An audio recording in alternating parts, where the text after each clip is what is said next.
اس رات کی کہ بے ساختہ اسے گن سے آتی زوریز ولوچ سے۔ ایک لڑکی کے لیے یہ سوچ ہی کتنی وحشت ناک تھی کہ اس نے اپنی محبت حاصل کرنے کے لیے اسے اس کی محبت سے دور کر دیا تھا۔ تم ایک خود پسند اور مطلب پرست انسان ہو زوریز ولوچ۔ سائڈ پر رکھا دوپٹہ اٹھاتے وہ اسے نفرت سے دیکھتے بولی تھی۔ زوریز بے یقینی سا ہو کر اٹھ بیٹھا تھا۔ وہ حیرت سے اس کی اچانک کہی جانے والی باتوں کا مطلب سمجھنے کی کوشش کرنے لگا تھا۔ آج ہوا کیا ہے؟ اچانک ادھر آؤ، تشویش سے کہتا وہ آگے بڑھا اور اس کے دونوں بازو تھامنے لگا، پر فوراً سے پہلے آس بدک کر دور ہوئی تھی۔ دور رہو مجھ سے تم ہوس پرست انسان۔ بہت سوچ کر اس نے ایسا الفاظ انتخاب کیا تھا کہ مقابل کا دل دکھے اور وہ کم سے کم اس سے دور رہے، پر اگلے ہی لمحے اس کی جان پر بنی جب زوریز نے اس کے دونوں کندھوں کو جکڑتے جھٹکے سے اسے اپنی طرف کھینچا تھا۔ وہ سیدھا اس کے گشادہ سینے پر آ لگی تھی۔ کیا سوچ کر یہ خطاب دیا ہے تم نے مجھے؟ پتہ بھی ہے کہ کیا بکواس کی ہے ابھی تم نے؟ اس کی ساری مدہوشی اڑن چھو ہوئی تھی۔ آس کے کہے گئے ان الفاظ پر آنکھوں میں خون اتر آیا تھا۔ اس کے کندھوں پر گرفت سخت کیے وہ غرایا تھا۔ سب پتہ ہے اور بہت سوچ کر ہی یہ خطاب دیا ہے میں نے۔ تمہاری اصلیت تو مجھے اپنی شادی سے قبل ہی پتہ چل گئی تھی، جب تم نے مجھ سے اپنی محبت کا اظہار کیا تھا۔ مجھے یقین نہیں آتا، تم تو میرے دوست تھے نا، میرے دل کے حال سے بخوبی واقف تھے نہ، پھر کیوں کھیل کھیلا تم نے اپنی محبت کے لالچ میں مجھے میری محبت سے دور کر دیا؟ ذرا ترس نہیں آیا تمہیں مجھ پر؟ گھن آتی ہے مجھے تم سے، مطلب پرست انسان ہے۔ آس اس کی کراہیت آمیز لہجے میں کہی جانے والی بات کاٹ کر وہ دھاڑتے ہوئے ہاتھ اٹھایا تھا۔ آج سہم گئی، پیچھے ہوئی تھی، وحشت سے آنکھیں پھیلائے وہ زوریز کے اٹھتے ہاتھ کو دیکھتی تھی۔ ہوا میں معلق اپنے ہاتھ کو وہ بمشکل روک پایا تھا۔ لب بھیجتے وہ ہاتھ نیچے کر گیا تھا، پر لہو رنگ نظریں اسے آس کو گھورتے ہوئے وہ اس کے چہرے کے نزدیک اپنا چہرہ کے شدت آمیز انداز میں بولا تھا۔ جانتی ہو میں پہلے بھی تمہیں سامنے دیکھ کر خود پر قابو نہیں رکھ پاتا تھا۔ میری زندگی میں ہر رنگ کے لڑکی آئی ہیں، ہزاروں میرے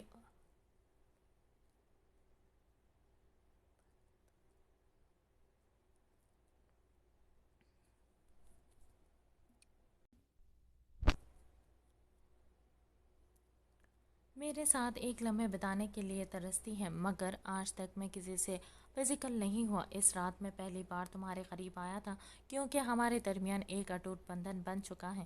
میرے پیار کو تم نے ہوس کا نام دے کر اچھا نہیں کیا آج۔ اس شادی کی رات اتفاق سے بھائی کو سیلاب زدگان کی مدد کے لیے کہیں جانا پڑ گیا تھا، تو بابا نے مجھے کہا کہ میں ان کا ساتھ دوں۔ میں اپنی محبت سے دستبردار ہو چکا تھا، تمہاری خوشی میں خوش تھا، مگر میری خدا کو شاید میرے صبر کی ادا بھا گئی، بدلے میں اس نے مجھے میری محبت سے نواز دیا۔ میں نے کوئی کھیل نہیں کھیلا، جو بھی ہوا قدرت کا کرشمہ سمجھو۔ یہ بات اگر تم مجھ سے پہلے پوچھتی تو میں تفصیل سے تمہیں سب سمجھا دیتا، پر اب تمہاری سوچ اپنے بارے میں سن کر کافی خوشی ہوئی مجھے۔ شدت ضبط سے اس کا وجیہہ چہرہ لال بھبوکا ہو رہا تھا۔ دھیمے لہجے میں اپنی بات مکمل کرتا وہ جھٹکے سے اٹھتا ہوا اپنی شرٹ اٹھا کر پہنتے ہوئے روم سے نکلنے لگا۔ آس کو جہاں شرمندگی ہوئی تھی وہیں اندر کہیں دلی خوشی بھی ہوئی تھی، مطلب وہ اس وقت سے کتنا غلط سوچ رہی تھی۔ اسے بے ساختہ اسے زوریز کا ہاتھ پکڑ لیا تھا۔ رکو جی،